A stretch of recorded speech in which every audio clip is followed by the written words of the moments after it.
It's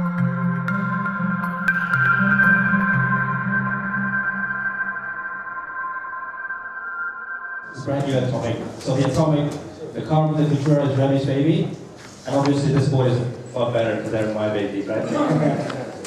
Now the atomic, the brand new atomic is a project that we've been working on for a very, very long time. It's something that I hold very dearly personally, I'm very much involved with these designs. We first introduced it back in 2010 as the Atom board, and back then we brought in that concept of a very slim board because of its wide weight range and its ability to be really quick to drive and maneuverable. This is what you have here, the new 2014 model. It's available in three sizes, 100, 110, 120, and we're going to make it in carbon, only available in carbon this year.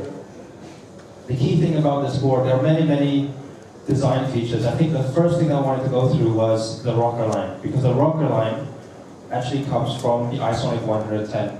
The Isonic 110 rocker line is the magic Starboard rocker line. Every shaper, every brand will have a magic rocker line. This rocker line that Remy has on Isonic 110 since last year, he has now used it across the whole range of Isonic boards this year.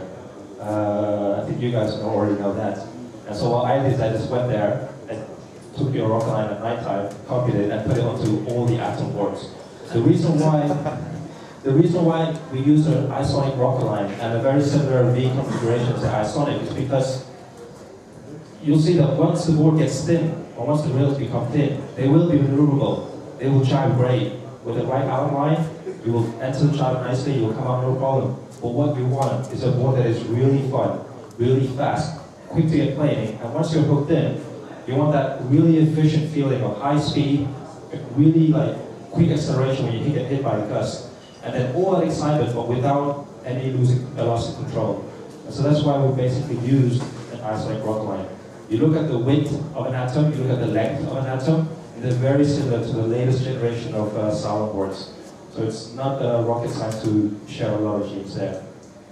So there you are, you're in the foot straps, you're in the harness, you have this exciting, fast, quick accelerating board.